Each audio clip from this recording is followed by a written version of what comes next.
All right, thank you all for coming. I'm Mayor Satya Rhodes-Conway. Last night in Madison, a crowd as large as 500 people or more set dumpster fires, smashed windows, and damaged over 20 storefronts and looted numerous businesses. City staff from many departments were actively responding last night and worked on multiple fronts until the early hours of the morning to keep people safe. Madison firefighters and police were called to numerous fires, which were quickly suppressed. MPD moved quickly to respond and were able to interrupt looting and arson in progress. As always, the city's first priority is protecting people's lives, homes, and property. I am thankful that no one was seriously injured or killed through these incidents where fires were set dangerously close to people's homes.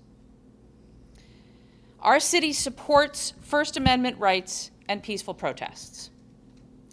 But we draw the line on arson, theft, and criminal damage to property that puts people's lives in danger. You are not honoring anyone when you try to burn local businesses. It harms our community. It harms the workers whose income relies on these businesses. You are not advancing a cause when you break into a liquor store and lob cans and bottles at horses and mounted officers. Actions like these divide a community that overwhelmingly supports change. They divert city attention and resources from enacting real and lasting change. I understand that people are angry. I am angry. But I'm channeling my anger into finding solutions. It's time for us all to do that. It is past time for this senseless destruction to end. We all have our work to do, and our energy should be directed to the real priority of showing and proving that Black lives matter and building a city in which all children grow up safe and valued. I'd like to bring to the podium Council President Sherry Carter, to be followed by the police chief and the fire chief.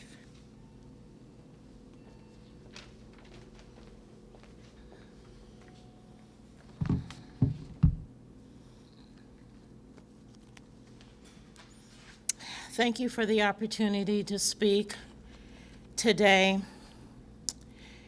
Last Saturday, I marched with over 300 residents down East Washington Avenue in honor of a life lost too soon, Anissa Scott. On Sunday, I was notified that Jacob Blake was shot multiple times by the Kenosha police. I am angry, and I know you are feeling anger too. And you feel the need to express that anger. But a protest has purpose. It's the voice of many who want to effectuate change in America. It's the voice to effectuate change in Wisconsin. And it is the voice to change right here in Madison. That's what a protest is. It's the voice of honoring the lives lost, the George Floyd, the Tony Robinson, the Anissa Scott. It's the voice of justice being denied for far too long, and change must come. You are not protesting anything when you swing with your hands, break windows, set fires, carry knives, loot. We protest for the change, not the burning. We protest for the change, not the breaking. And we protest for my father, who lived during segregation, who feared most of his life the fear of being lynched. We protest for breaking down the walls of institutional and systemic racism. That is why we protest. Let us heed the advice of the late Congressman John Lewis by effecting the change through those who we choose to represent us on the local, state, and federal levels. As I mentioned earlier this week, let's not create victims as we feel we are constantly victimized. Our protests throughout the nation is a continuation of the civil rights movement. It's not your protest. It's not the individual protest. But when we gather together, it's the continuation of the civil rights movement. I am asking you today, and I will ask you tomorrow and the next day, not to derail the movement by changing the focus from what was destroyed last night. That's what we're talking about today, instead of how we can break down the walls. Thank you.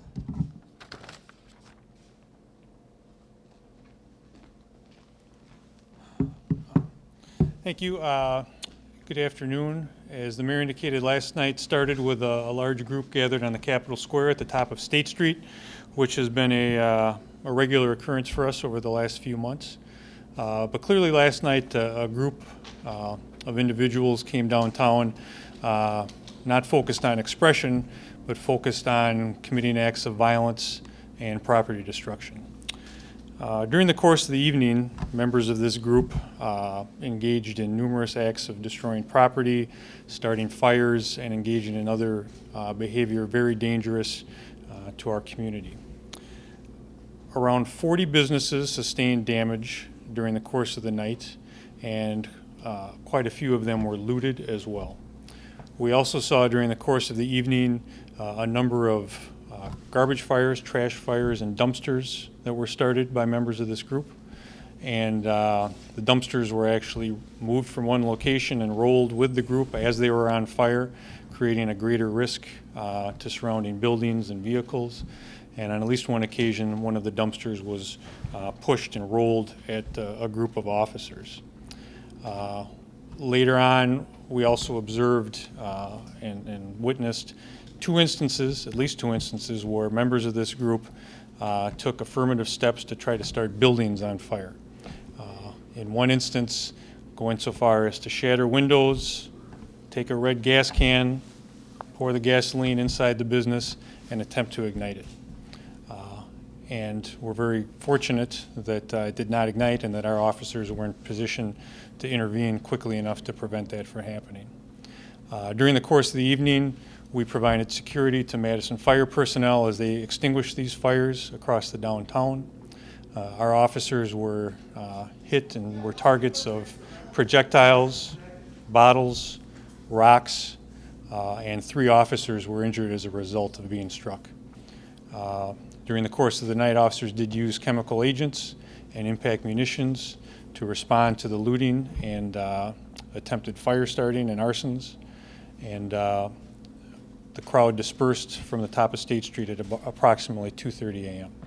6 arrests were made last night, and one individual that was arrested was armed with a loaded handgun at the time of his arrest.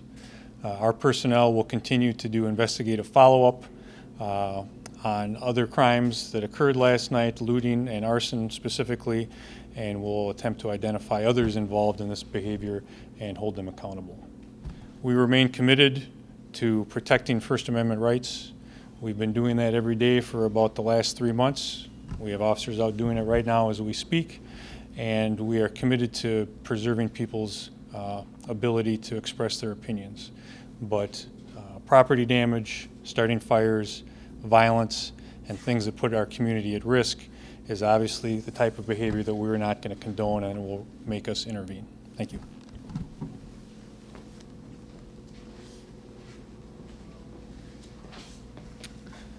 Hello, I'm Fire Chief Steve Davis of the Madison Fire Department. What we witnessed last night and what we responded to as a fire department was in my 31 years probably the most destruction and damage I've seen in this city as far as arson fires and attempted arson and a lot of the rioting and looting. I can say thank you to the Madison Police Department for the support to allow us a safe space for our firefighters to get in on these fires that were burning in the street primarily. We did have a couple of different dumpsters that were pushed up against or moved towards buildings. And then, of course, there's an active threat always to catch the building on fire. I think Chief Wahl referred to the use of gas agents to disperse crowds, and a big part of that was at the request of the Madison Fire Department. We had a situation where a business had been looted, dumped with gas, and a very volatile situation, and we needed the crowds dispersed immediately. And so MPD did not hesitate for the use of that OC spray and the tear gas to move the crowds, and we really at that point needed them to do that. We saw several Molotov cocktail type, firebomb type incidences. Luckily none affected buildings, but tossed in areas where there were a lot of occupants and people.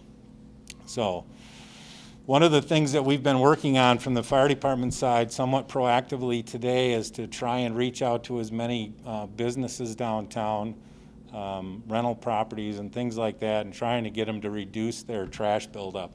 Obviously the time of year and the time of month with move-ins and move-outs going on, there's an excess of debris and materials that are flammable in our streets.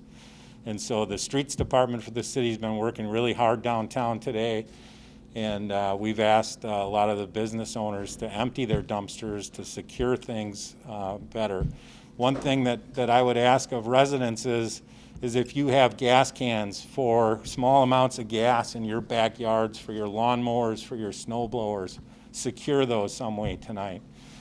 The looters, the rioters can get in your backyard.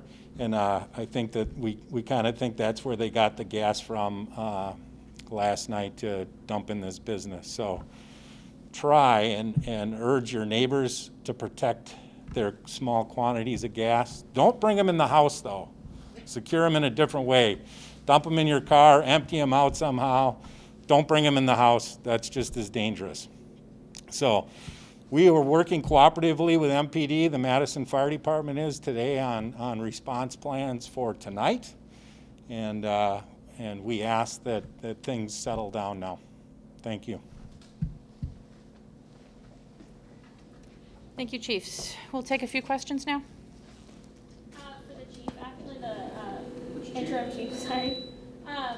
So last night it seemed like officers were kind of holding back, trying not to involve when people first started, but kind of around the time of Chalmers Jewelers started to interact. Was there kind of a plan that you guys had for when to start interacting? And I know he mentioned he asked you guys to use chemical agents to disperse the crowds, but was there any sort of plan? Well, yes, there was a plan, and we have been from the start of the unrest that we saw in May, have been sort of evaluating our strategy and our tactics every night and trying to fine-tune things and to be as effective and responsive as we can be. And generally, you know, we're gonna allow some peaceful civil disobedience as people express themselves. We're gonna generally allow some roads to be blocked and people to be loud, and that's what we've been doing, and that's what we did last night. But clearly, once you get to a point where you have significant property damage, looting, and certainly fires, where you create a public safety risk, that requires us to intervene. And so we had intervened in different forms before the arson there on East Washington Avenue, but that was the first time where we deployed chemical agents. And so Chief, there was a pretty well organized effort going on here to where the rioters even used tactics of splitting up the group and then going one way or the other. as well as posts on Facebook calling for the destruction of the downtown. Does the organization worry you? And also, are you investigating who is making these posts to possibly have charges filed against them? Well, I think certainly the extent that this activity is organized and pre-planned makes it more challenging to respond to. And I think clearly you can go back to day one and recognize that this type of behavior is not spontaneous. People are coming to the downtown area with hammers, with crowbars, with equipment, with supplies to engage in this sort of destructive and violent behavior. And certainly that makes it more of a challenge for us, but we feel like we were able to stay on top of it fairly well last night. We will certainly do as thorough an investigation of the individual crimes, and to the extent any of the organization might have played a part in that, that obviously runs some very careful, delicate issues with First Amendment expression and planning, but certainly to the extent there's specific planning for criminal acts, that'll be part of our investigation. Chief, earlier today, in addition to expressing outrage over the police shooting of Jacob Blake in Kenosha, a protest leader and a crowd of about 100 people also expressed outrage over the handling of the Althea Bernstein case, with the protest leader maintaining that Madison police had asked Bernstein, the teenager, to revise her statement and admit she lied. Is that an accurate description of what your detectives did? No, that's inaccurate. I can tell you that we have spent hundreds of hours investigating that case. It remains an open investigation. We still have people actively working the case. We're being assisted by the FBI in that investigation. And as soon as I have an opportunity to provide more detailed updates, I'll do so. But your detectives did not ask her to revise her statement that 4 white men had thrown lighter fluid on her and burned her. That's what I said. We did not.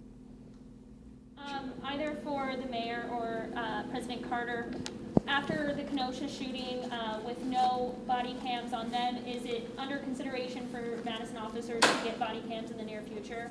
Well, as you know, we have a committee that's working on that issue. It's been a topic of conversation in Madison for years now.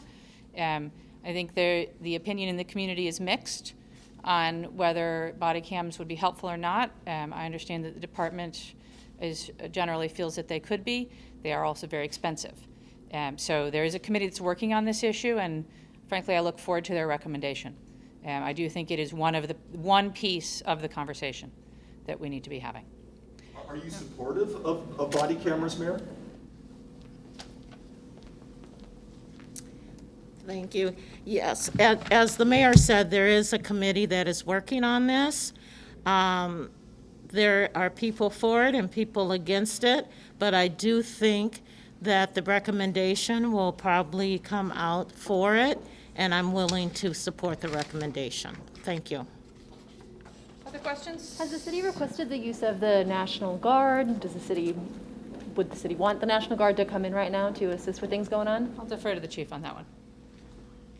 So we're continuing to look at our staffing models tonight, and we'll be looking. We used outside law enforcement last night, and we'll continue to do that as needed. At this point, we haven't requested the National Guard, and I'm hopeful that with the resources we have with law enforcement, will be sufficient for us. Chief Davis had mentioned a little bit that you guys might be changing your approach now. You mentioned a little that the approach used to be don't get involved until things kind of get bad, but can you be a little more specific in the sense of how you guys are thinking about changing your strategy? Well, I think I don't think I said that our big picture strategy has changed, and we are certainly, as I mentioned, going to be very selective about when we're going to engage, and we're going to be very tolerant of people expressing First Amendment opinions and viewpoints, and we want to facilitate that. That's in our DNA. But when it gets to the point of property damage, violence, fires, things that impact community safety, then there's an obligation for us to engage and take action. And I think the distinction is just sort of the mechanics of doing that and how we do that. And that has continued to evolve since May through last night, and we'll continue to fine-tune that every night. Chief Davis, was your crews obstructed from responding to any of the fire calls? Well, obstructed is a definable term probably. We had probably a couple of minute delays as we waited for Chief Wahl's team and MPD to gather enough security and support. We did have a couple of engine companies that went to a couple of dumpster fires because the crowd had left, and we feel pretty secure, and the officer was able, in charge of that engine company, was able to evaluate the kind of the area walking in and take care of things. So I would say yes and no. There was probably some delays depending on where the fires occurred and the type of crowd that was around that fire at the time. But how's that for a good straight answer? Yes and no. And you had referred to that if not for the old OC spray as well as the tear gas, that the fires could have gone much worse. Do you agree with that? In the particular case where we had supported MPD in using OC spray, there was potential for a lot of life loss potentially. We had 5 gallons of gas in and around a building. The volatility of that in itself is incredible. Had that reached an ignition source, it would have exploded, for lack of a better term. And so it was pretty important in that moment for us to get in and mitigate that situation, right? And it's a pretty simple mitigation, but it needs to be done pretty quickly. For either Wahl or Davis. She's got a 4 o'clock day, so maybe 1 or 2 more questions. Okay,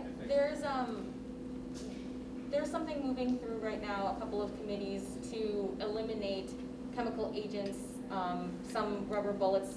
How do you think this instance from last night speaks to that movement going through those committees right now to go to the city council to eliminate those agents? So as fire chief, there's times I think, and I'm not the police chief, but I'll try and help Chief Wahl out just a little bit. I think there's times in our city and moments in time in our city when I've seen it used over the years where it actually protects life, it protects property. So to say that we're going to throw those tools away, really I feel uneasy as fire chief, because there's moments like we saw last night where MPD needed that tool. We had a really pretty angry crowd, and we had a volatile situation, one potentially that could have exploded had it reached an ignition source, and we would have had a lot of loss of life potentially. And so as fire chief, it concerns me a great deal that that we'd consider taking away a potential life-saving tool. Now, you know, I don't live under a rock, so I understand the other side of it as well, and the humanity side of it. But it is a tool that can be successful, and it was last night for us.